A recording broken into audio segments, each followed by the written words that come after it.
اللہ الرحمن الرحیم۔ موقع محل کی مناسبت سے آج آپ حضرات کی خدمت میں صدقہ فطر کے مسائل اور احکام لے کر حاضر ہوا ہوں۔ سب سے پہلی بنیادی بات یہ ہے کہ صدقہ فطر کو صدقہ فطر کیوں کہا جاتا ہے۔ فطر کا لغوی معنی ہے روزہ کھولنا، روزہ نہ رکھنا۔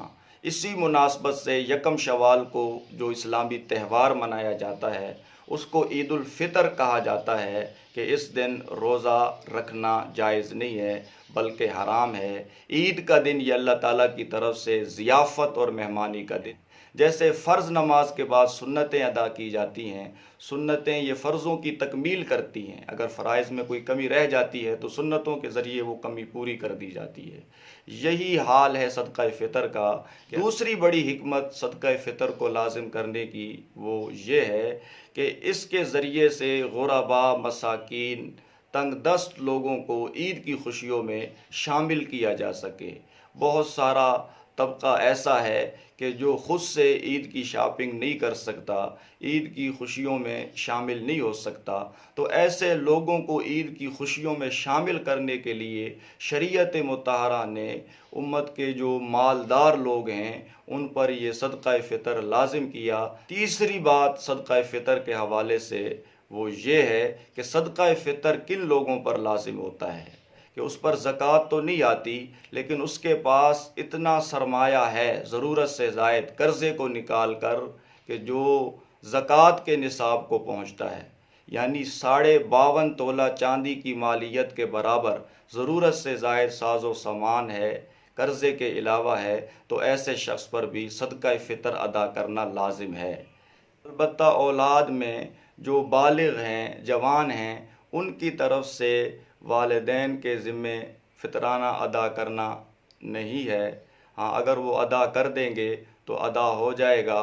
بالغ جوان اولاد خود ذمہ دار ہے، اگر والدین نے ادا نہیں کیا تو وہ اپنی طرف سے خود فطرانہ ادا کریں گے۔ نیز جن کے پاس زیور ہے یا ضرورت سے زائد ساز و سامان ہے جس کی مالیت 52.5 تولہ چاندی کے برابر بنتی ہے تو ایسی عورتوں پر بھی صدقہ فطر ادا کرنا یہ لازم ہے۔ چوتھی بات صدقہ فطر کے حوالے سے وہ یہ ہے کہ صدقہ فطر کے وجوب کا وقت کون سا ہے۔ تو یاد رہے صدقہ فطر عید کے دن صبح صادق کے وقت واجب ہوتا ہے۔ اس سے پہلے صدقہ فطر کی ادائیگی کرنا یہ مستحب ہے تاکہ صدقہ فطر مستحقین تک پہنچ جائے، وہ اپنی ضروریات میں اسے خرچ کر سکیں۔ لیکن یہ بات نہیں ہیں جن کے پاس خود اتنا سرمایہ نہیں ہے کہ جس کی وجہ سے فطرانہ آتا ہو، زکوٰۃ آتی ہو، تو ایسے شخصوں کو زکوٰۃ اور فطرانہ دیا جا سکتا ہے۔ اور اس میں یہ بات بھی یاد رہے کہ رشتہ داروں کو صدقہ فطر دینا یہ افضل ہے، بہتر ہے۔ اسی طرح وہ لوگ جو دین کے علوم میں مشغول ہیں، تعلیم و تعلم میں، دینی مدارس ہیں، انہیں فطرانہ زکوٰۃ دینا یہ افضل ہے۔ البتہ رشتہ داروں کے حوالے سے یہ بات ذہن نشین رہے کہ اصول و فروع کو فطرانہ دینا جائز نہیں ہے، اسی طرح زکوٰۃ بھی دینا جائز نہیں ہے۔ اصول سے مراد باپ، دادا، نانا، نانی، پردادا، یہ جو اوپر کے رشتے ہیں جو باپ کی وجہ سے انسان سے متعلق ہو۔ اسی طرح فروع پر بھی فطرانہ نہیں لگتا اور زکوٰۃ نہیں لگتی۔ فروع سے مراد اس کی اولاد ہے، یعنی بیٹا ہے، پوتا ہے، پڑپوتا ہے، اسی طرح بیٹی ہے، نواسی ہے، یہ فروع میں آتے ہیں۔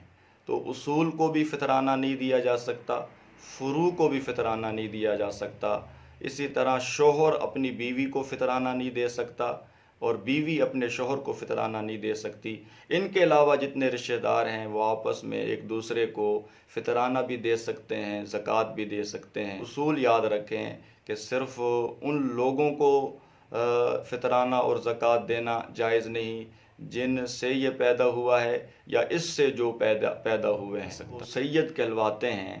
سیدوں کو بھی زکوٰۃ دینا جائز نہیں ہے، اسی طرح فطرانہ دینا بھی جائز کے لیے